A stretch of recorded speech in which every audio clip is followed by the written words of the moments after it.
एक गांव में एक व्यक्ति अपनी पत्नी और पुत्र के साथ रहता था। एक तरफ जहां वह और उसकी पत्नी नम्र स्वभाव के थे, वहीं उनका पुत्र बहुत गुस्सैल था। वह हर समय चिढ़ा हुआ रहता था और बात बात पर गुस्सा हो जाया करता था।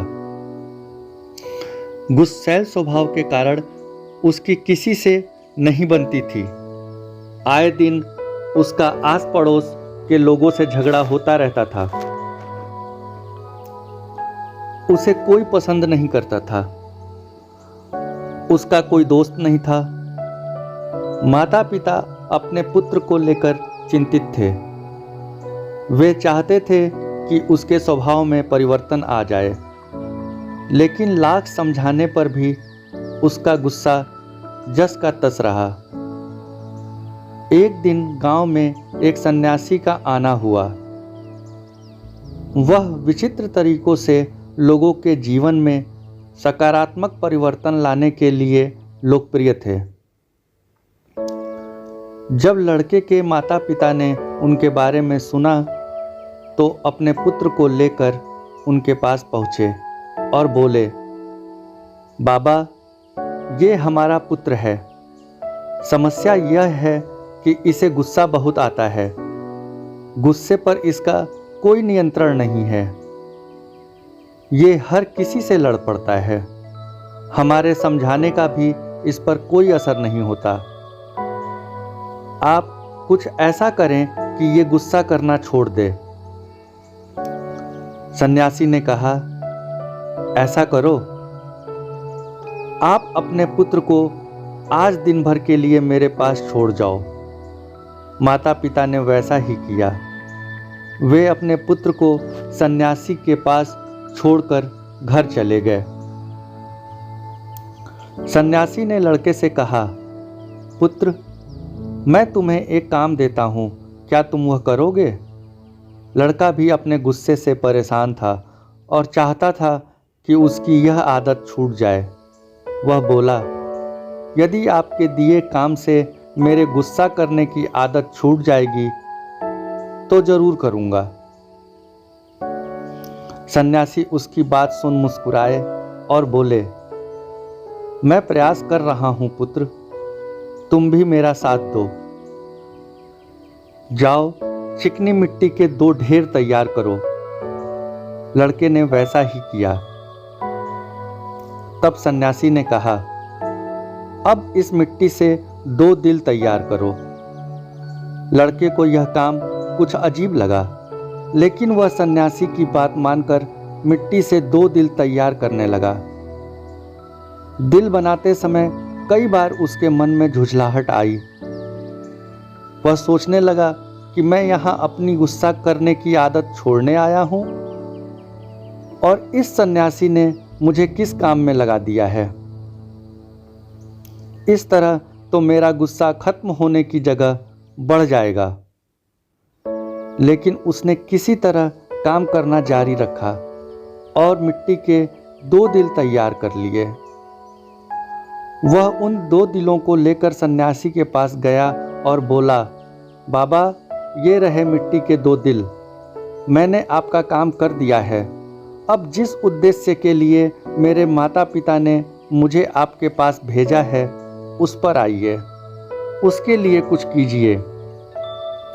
सन्यासी बोला, मैं अच्छी तरह जानता हूँ पुत्र कि तुम यहाँ क्यों आए हो। पहले मेरा यह काम कर दो, फिर मैं तुम्हारे गुस्से के लिए कुछ करता हूँ। बताइए अब क्या करना है? लड़का मन मार कर बोला, इस पर मिट्टी के दिल को लेकर कुम्हार के पास जाओ और उससे कहकर इसे भट्ठी में अच्छी तरह पकाकर वापस ले आओ। लड़का कुम्हार से उस मिट्टी के दिल को तपाकर वापस सन्यासी के पास ले आया। तब सन्यासी ने उससे कहा, अब इस दिल में जो चाहे रंग भर दो। लड़के ने उस दिल को लाल रंग से रंग दिया। रंग चढ़ाने के बाद वह दिल बहुत सुंदर नजर आने लगा। लड़के ने जब अपने दिन भर की मेहनत से तैयार उस दिल को देखा तो बहुत खुश हुआ और सोचने लगा कि सन्यासी बाबा से कहकर मैं इसे अपने घर ले जाऊंगा और अपने कमरे में सजाऊंगा। वह खुशी खुशी सन्यासी के पास गया और वह दिल दिखाते हुए बोला, बाबा, देखिए रंग भरने के बाद ये दिल कितना सुंदर दिखने लगा है। हाँ, ये बहुत सुंदर दिख रहा है। आखिर तुमने इतनी मेहनत से इसे तैयार जो किया है, लेकिन अब तुम्हें इस दिल पर हथौड़े से चोट करनी होगी। कहते हुए सन्यासी ने एक हथौड़ा लड़के के हाथ में पकड़ा दिया। अपनी दिन भर की मेहनत पर हथौड़ा चलाते हुए लड़के को बहुत गुस्सा आया, लेकिन किसी तरह अपने गुस्से को पीकर उसने उस दिल पर वार कर ही दिया। हथौड़े की चोट से वह दिल टूटकर बिखर गया। लड़के को बहुत दुख हुआ। वह बोला, बाबा, मेरे दिन भर की मेहनत बर्बाद हो गई। लेकिन सन्यासी ने उसकी बात पर ध्यान नहीं दिया और मिट्टी का बना दूसरा दिल उसे देते हुए कहा, अब इस दिल पर भी हथौड़े से वार करो। लड़के ने वैसा ही किया। लड़के के वार से उस दिल पर हथौड़े का निशान तो उभर आया, लेकिन वह टूटा नहीं। लड़का आश्चर्यचकित होकर कभी उस दिल को तो कभी सन्यासी को देखने लगा।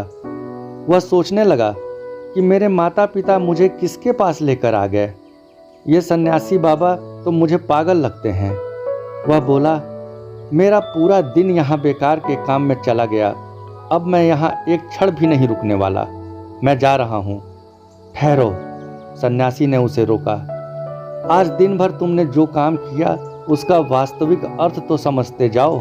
लड़का ठिठक गया। सन्यासी उसे समझाते हुए कहने लगे, पुत्र, जिस मिट्टी के दिल पर तुम काम कर रहे थे वह वास्तविक दिल का एक छद्म रूप था।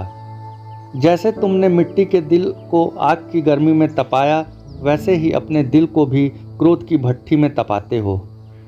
तुम्हें ऐसा लगता है कि इस तरह तुम इस दुनिया के सामने मजबूती से खड़े हो, लेकिन ऐसा नहीं है। जीवन रूपी हथौड़े का एक बार भी तुम्हारा कठोर हो चुका दिल झेल नहीं पाएगा और चकनाचूर हो जाएगा।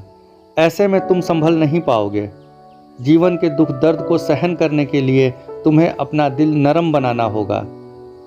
तब जब भी उस पर कोई दुख आएगा, उस पर कुछ समय के लिए असर जरूर होगा, लेकिन वह टूटेगा नहीं, बल्कि कुछ ही दिनों में संभल जाएगा। क्रोध जितना नुकसान दूसरों का करता है, उससे कहीं अधिक तुम्हारा स्वयं का करता है। इसलिए क्रोध करना छोड़ दो। अपने दिल में प्रेम और क्षमा को स्थान दो। उसे विनम्र बनाओ। लड़के की आंखें खुल चुकी थी। उसने सन्यासी को वचन दिया कि वह अब से अपने क्रोध पर काबू रखेगा और अपना व्यवहार सुधारेगा। मित्रों, क्रोध जितना नुकसान दूसरों का करता है, उससे कहीं अधिक हमारा स्वयं का करता है। इसलिए क्रोध करना छोड़ दें, अपने दिल में प्रेम और क्षमा को स्थान दें, उसे विनम्र बनाएं। मित्रों, उम्मीद करता हूँ कहानी आपको अच्छी लगी होगी। बहुत बहुत धन्यवाद।